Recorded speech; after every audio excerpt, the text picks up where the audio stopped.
Top quality और consistent performance के लिए सिर्फ सिल्वर पंप, नाम याद रखना।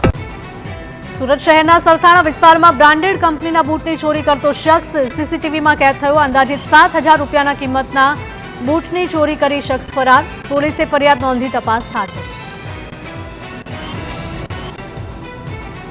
સુરતમાં કાપડના વેપારીઓ સાથે છેતરપિંડીના કેસમાં 4 વર્ષથી ફરાર કાપડ દલાલની ધરપકડ। રિંગ રોડના કાપડ માર્કેટના વેપારીઓ સાથે આચરી હતી છેતરપિંડી। વેપારીઓ પાસેથી કાપડનો માલ અન્ય વેપારીને અપાવતો હતો આરોપી। લાખોની ઠગાઈ કરીને 4 વર્ષથી ફરાર હતો આરોપી। રાજસ્થાનથી આરોપીની ધરપકડ કરી પોલીસે વધુ તપાસ હાથ ધરી।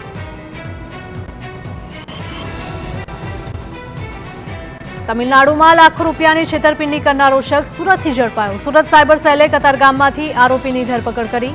આરોપી સામે મદુરાઈ પોલીસ સ્ટેશનમાં 68 લાખની છેતરપિંડીનો ગુનો છે દાખલ। ત્યારે આરોપીએ ફરિયાદીને શેરબજારમાં રોકાણ કરી સારા નફાની લાલચ આપીને પડાવ્યા હતા રૂપિયા। ટેલિગ્રામથી થયો હતો આરોપી અને ફરિયાદીનો સંપર્ક। વડોદરાના બાબોદ પોલીસ સ્ટેશનમાં સિકલીગર ગેંગ વિરુદ્ધ નોંધાયેલા કેસમાં વધુ એકની ધરપકડ। સુરત ક્રાઇમ બ્રાન્ચે આરોપી ગુરુચરણ સિંહને ભેસ્તાન ઓવરબ્રિજ નીચેથી ઝડપી લીધો। આરોપીની હાલ કરાઈ રહી છે સઘન પૂછપરછ। આરોપી સુરત, વડોદરા, અમદાવાદ, રાજકોટ, અંકલેશ્વર સહિતના શહેરોમાં વાહન ચોરી, ઘરફોડ ચોરીના 25 જેટલા ગુનામાં પકડાઈ ચૂક્યો છે।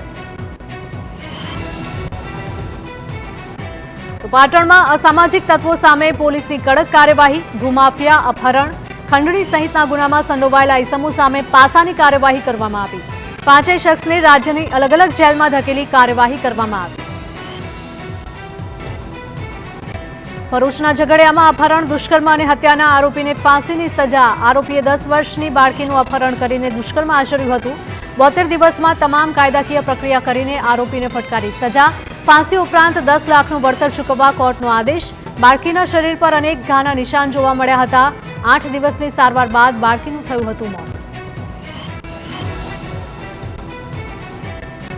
દાહોદ લીંબડીની વિશ્વકર્મા સોસાયટીમાં વીજ વાયરમાં લાગી આગ। વીજ વાયરમાં આગ લાગવાની ઘટના સીસીટીવીમાં કેદ થઈ। અચાનક વાયરમાં આગ લાગતા સ્થાનિકોમાં ગભરાટનો માહોલ જોવા મળ્યો। આગ લાગવાનું કારણ અકબંધ।